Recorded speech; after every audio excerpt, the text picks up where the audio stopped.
সুতরাং সেই চেতনাকে ধারণ করে আগামী দিনে সুখী, সমৃদ্ধশালী আর দুর্নীতি সন্ত্রাস মুক্ত একটা মানবিক ন্যায় বিচারের, ইনসাফের, বৈষম্যহীন বাংলাদেশের রূপরেখা আমাদের এই জুলাই সনদের মধ্যে সংরক্ষিত করতে হবে।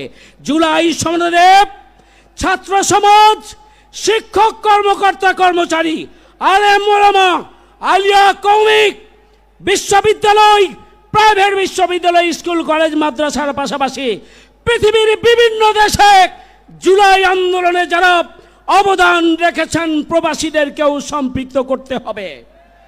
সংগ্রামী ভাইরা আমার, জুলাই এই সনদের মধ্যে আগামী দিনে রাষ্ট্র সংস্কার এবং সংবিধান সংস্কারের মাধ্যমে আগামী দিনে এমন একটি বাংলাদেশ প্রতিষ্ঠার স্বপ্ন থাকবে যে বাংলাদেশ আগামী দিনে নতুন কোনো ফ্যাসিবাদের জন্ম দেবে না।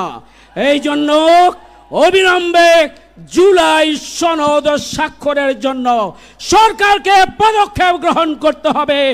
এক দুইটি দলের কথাই জুলাই সনদ থেমে থাকবে না। এটি 18 কোটি মানুষের দাবি। সেই দাবি পূরণের জন্য আমি আহ্বান জানিয়ে আগামী দিনের আন্দোলনকে আরো বেগবান করার আহ্বান জানিয়ে আমার কথা এখানে শেষ করছি।